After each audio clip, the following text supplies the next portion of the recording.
जानते हैं, हम इसकी नस नस से वाकिफ हैं।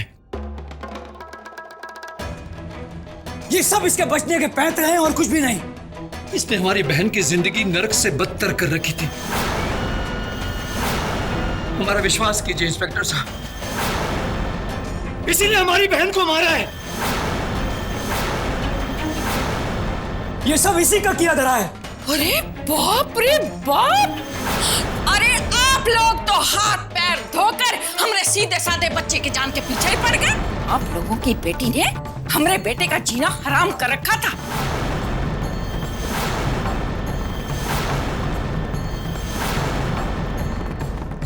पागल हो गई थी वो, पागल। ज़बान संभाल कर बात करो। काहे? तुम कहो तो कुछ नहीं, हम कहीं तो चींटा काट जाता है।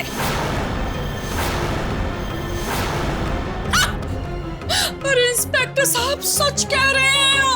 अरे कल की ही बात ले लो, उसने गैस का चूल्हा बिना जलाए चालू करके छोड़ दिया था। ये तो हमारी नाक है जो उन कुत्ते से भी ज्यादा तेज सूंघती है। हमें बात आ गई और हमने फटाफट जाकर बटन बंद कर दिया, वरना आज हमारा राम नाम सत्य हो गया होता। अरे ये तो पागल हो गई थी, पागल। बस कीजिए। हम चुप हैं, इसका मतलब ये नहीं कि आप मुंह में जो आए बोलते जाएं। रत्ना को पागल कहने की हिम्मत कैसे हुई आपकी?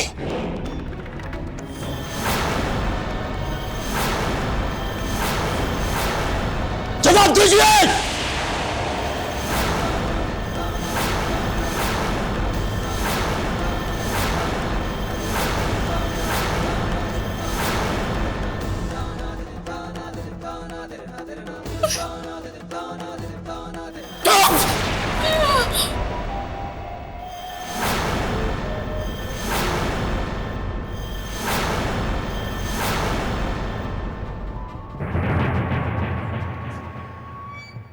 मार्कंडे साहब, हम माफी मांगते हैं अपनी बहन की तरफ से।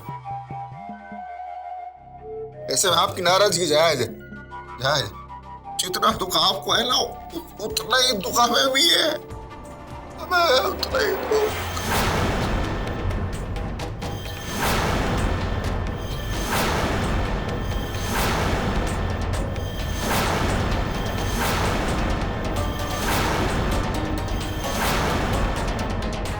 बहू नहीं थी मेरी, बेटी थी, बेटी।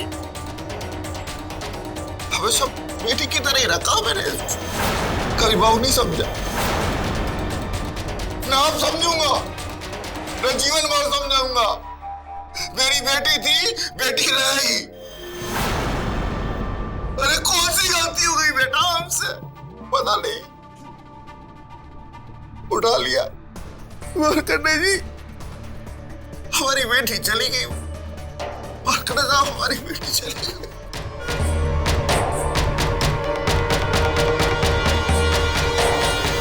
माँ,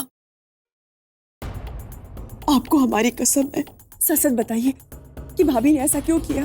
बेटा, हमारे समझ में भी नहीं आ रहा कि रत्ना ने इतना बड़ा कदम क्यों उठाया, जबकि सब कुछ ठीक चल रहा था।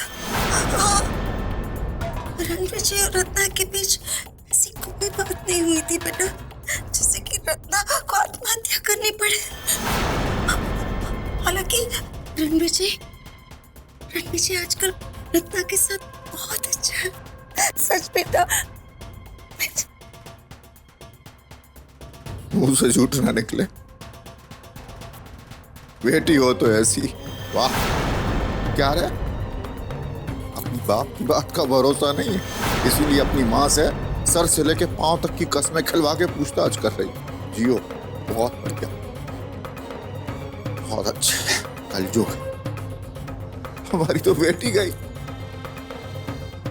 हवलदार, बॉडी को पोस्टमार्टम के लिए भेजो। नहीं, कोई हमारी बेटी को कहीं नहीं ले जाएगा। हम कहीं नहीं जाने देंगे।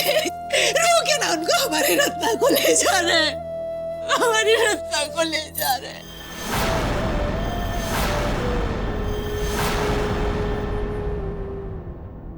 देखिए इंस्पेक्टर साहब, हम लोगों में ये सब इजाजत नहीं है। जो होना था वो तो हो गया। आप तो बस हमारी बच्ची हमें सौंप दो। अब चिड़फाड़ की क्या जरूरत है? कम से कम मरने के बाद तो इंसान को कोई सजा मत दीजिए आप। हमारी बच्ची भगवान के घर चली गई है, उसे ऐसे ही जाने दीजिए। देखिए, हम आपकी भावनाओं को समझते हैं, लेकिन हमारे हाथ भी कानून से बंधे हुए हैं। आपकी बेटी ने आत्महत्या की है, इसलिए एक पुलिस केस है। जब तक पोस्टमार्टम नहीं होता हम बॉडी आपको नहीं सौंप सकते। I am sorry. Body ambulance में रखो।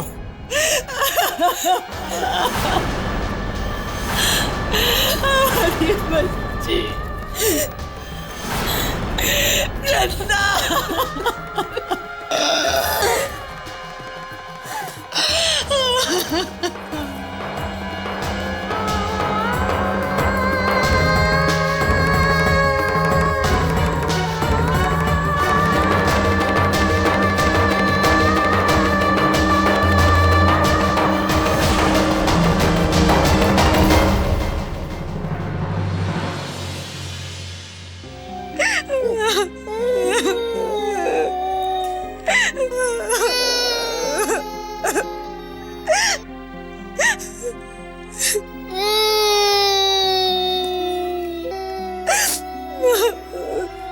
दीदी संभालिए अपने आप को, मत रोइए। राम जी की मर्जी के आगे किसी की नहीं चलती दीदी। उनकी मर्जी को कोई समझ ही नहीं पाया आज तक। अगर आप इस तरह कमजोर पड़ जाएंगी तो इस नन्ही सी जान का क्या होगा? कौन संभालेगा सम्राट को दीदी? लेकिन दीदी ने ऐसा क्यों किया प्रतिभा? इतना बड़ा कदम बिना सोचे समझे कैसे उठा लिया? कम से कम अपने बच्चे के बारे में तो सोचा होता। दीदी हम सबको क्यों छोड़कर चली गई? क्यों छोड़कर चली गई?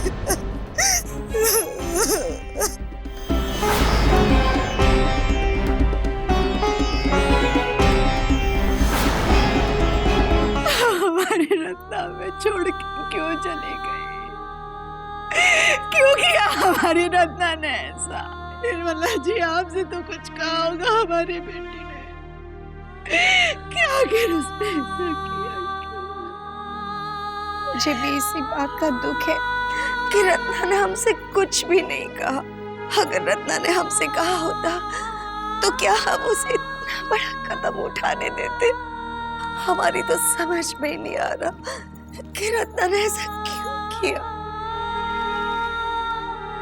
ना रणविजय के साथ कोई मनमुटाव था, ना किसी ने उसे कुछ कहा, और अचानक पता नहीं उसे क्या सूझा कि उसने अपने आप को इतनी बड़ी सजा दे दी। मुझे कुछ नहीं मालूम, मुझे कुछ नहीं पता क्या हुआ उसे। का बताएं, हमरा रणविजय तो रत्ना पर जान छिड़कता था। कई बार तो उसने हमको भी डांट दिया।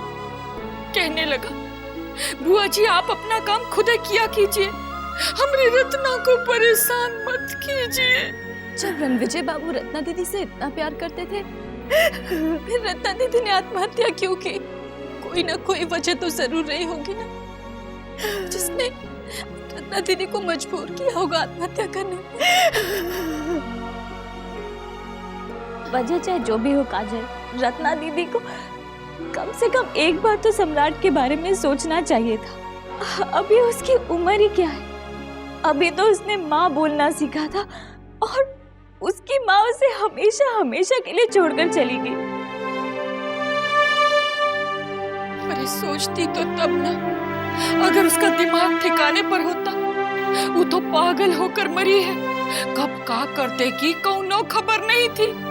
बहुत खतरनाक हो गई थी वो, मरने मारने पर उतारू। हाँ।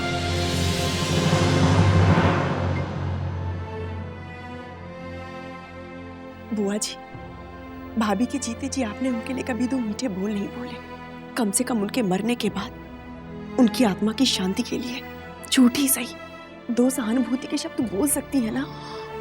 कब कहाँ क्या बोलना है, इस बात का ध्यान रखना चाहिए आपको। देखो देखो, रे बाप, इतने भर की छोकरी और हमसे जबान लड़ाती है। हाँ? राखी बेटा, जी माई। बेटा तो हमारे घर चला जा और सम्राट को अपने साथ यहाँ ले आओ। क्रियाक्रम में उसका साथ होना बहुत जरूरी है। जी माई, मैं अभी चला जाता हूँ।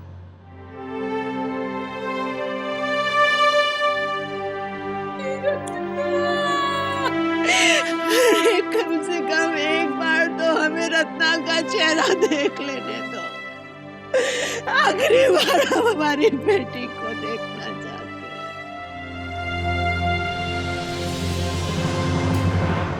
किसी ने रत्ना दीदी को बचाने की कोशिश क्यों नहीं की? कहाँ चले गए थे सबके सब? कैसे हो गया ये सब? जरूर कोई ना कोई बात रही होगी, वरना हमारी दीदी ऐसा कभी नहीं करती, कभी नहीं करती। मत रो निधि, इस तरह रत्ना भाभी की आत्मा को और दुख पहुंचेगा। भगवान को भी पता नहीं क्यों अच्छे लोगों की जरूरत होती है, इसीलिए तो मेरे पापा को भी हमसे छीन लिया था और अब रत्ना भाभी को भी। पता नहीं कैसा इंसाफ है भगवान का। भगवान की तलवार अच्छे लोगों पे क्यों गिरती है? सम्राट को हमें दे दीजिए, वो माई से बुला रही है। कम से कम आखिरी बार अपनी माँ के दर्शन कर लेगा। मैं तो कहता हूँ आप भी हमारे साथ चलिए। इस तरह यहाँ रहेंगी तो और रोती रहेंगी।